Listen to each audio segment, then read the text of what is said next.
சினிமாவில் துணிச்சலாக நடிப்பவர்கள் அரசியலில் துணிச்சலாக செயல்பட மாட்டார்கள் என்ற சொல்லை உடைத்து காட்டியவர் கேப்டன் விஜயகாந்த்.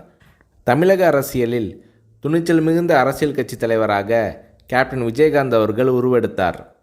கடந்த 2011ஆம் ஆண்டு சட்டப்பேரவை தேர்தலில் வெற்றி பெற்று எதிர்க்கட்சி தலைவராக கேப்டன் விஜயகாந்த் அவர்கள் இருந்தார். அப்போது தமிழ்நாட்டின் முதலமைச்சராக ஜெயலலிதா அவர்கள் இருந்தார். இந்த நிலையில் சட்டசபை கூட்டத்தொடரில் பால் மற்றும் மின்சார கட்டண உயர்வு குறித்து தேமுதிக எம்எல்ஏக்கள் கேள்வி எழுப்பினர். அப்போது அதிமுக தேமுதிக எம்எல்ஏக்கள் இடையே கடும் வாக்குவாதம் ஏற்பட்டது.